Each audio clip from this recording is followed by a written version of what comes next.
Hello and welcome to BloombergQuint. Narayana Hrudayalaya reported an operationally strong quarter aided by strong realization and better case mix. Let's discuss the quarter gone by with Viren Shetty, the Executive Director and COO of the company. Viren, thank you so much for speaking to BloombergQuint. Good set of numbers this time around, and both the international and domestic operations both did well. Let's break it up. Let's first talk about the domestic business. What went well for the company this time around? You're only going to get a boring answer. Nothing new for us. Essentially, we continued doing all that we were doing before. We had strong patient growth. We focused a lot on cost containment, so we managed to reduce our overheads by about a percentage. We have large operating leverage, which we were able to use because of the higher revenue flow in Q2, and that led to decent margin improvement. What about the international business? What are the key factors that we need to watch out? How are you looking at growth going ahead? Sure. So our Cayman operations, the growth was phenomenal compared to last year, but then again, it was because of base effect. Cayman is still, relatively speaking, a newer unit and has been steadily growing.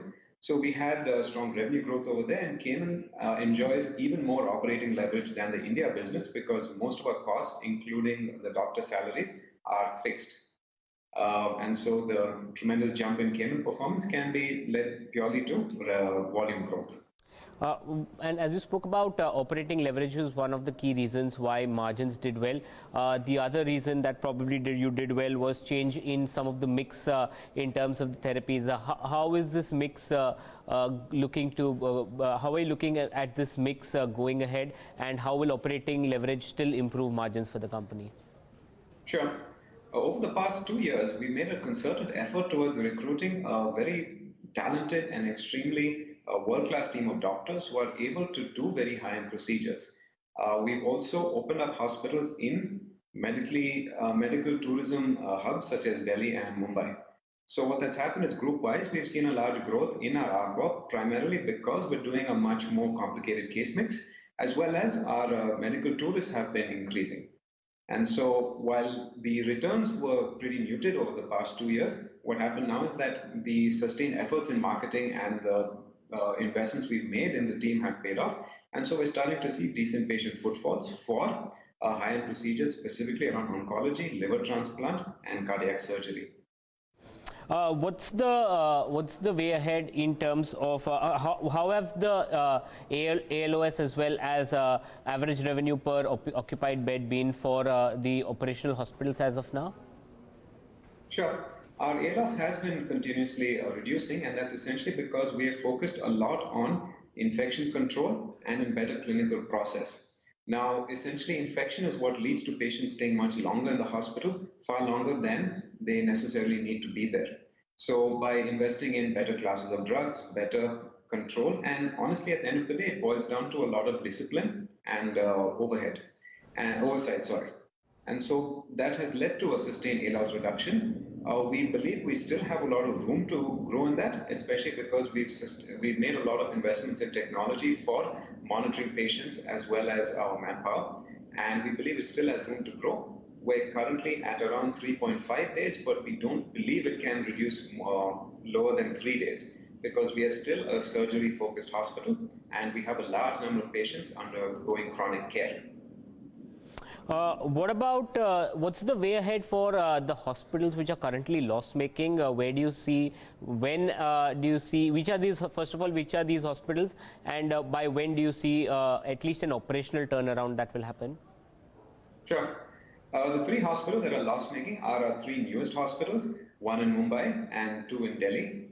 The Mumbai hospital is a pediatric hospital. It's focused entirely on children's care, and newer hospitals, generally we expect them to break even within 36 to 40 months. The pediatric hospital could take slightly longer than that, given that it has a large focus on doing extremely high-end care for children under a lot of government schemes, which have low reimbursement.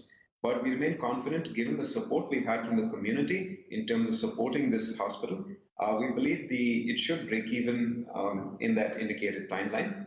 The 2 hospitals in Delhi, one was a greenfield hospital in Gurgaon, which again should take roughly 3 years to break even. That is a medical tourism focused hospital with extremely high-end specialties and world-class infrastructure. The other hospital is an acquisition of a hospital called Dharamshila Cancer Hospital in East Delhi, which we converted to a multi-specialty hospital. That should break even by the end of this FY. Okay, and finally, if you can leave us with what the capex plan is for the balance of the year, which are the hospitals that will come up at least over the next few quarters? Sure. The normal capex for us in terms of replacement capex and the day-to-day upgradation roughly goes out to be 150 crores every year. On top of that, we are adding several upgrades. We will be adding a additional wing to our hospital in Howrah, that's in Calcutta. We will be adding an outpatient facility for our hospital, Health City in Bangalore. We will be adding a additional floor to our hospital in Raipur, which is under construction. Generally, these are more in terms of reconfiguration. These aren't very large deployments of capital, and it's just the question of maintaining the flow of things, because these hospitals are extremely capacity constrained and we have large waiting lists. There's one more hospital, which is Ahmedabad, which took a long time to break even for us, but now it has gotten its groove, it's broken even, and we're looking at adding more beds to increase the profitability of that hospital.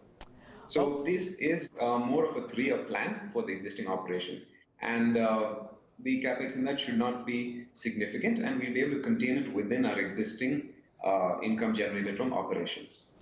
Okay, Viren, we leave it at that. Thank you so much for speaking to BloombergQuint, and all the best for the quarters going ahead. Thanks, Harsh. Thank you. That's the management of Narayana Hrudayalaya, the stock doing extremely well with an extremely good set of numbers. But with that, we head into a short break.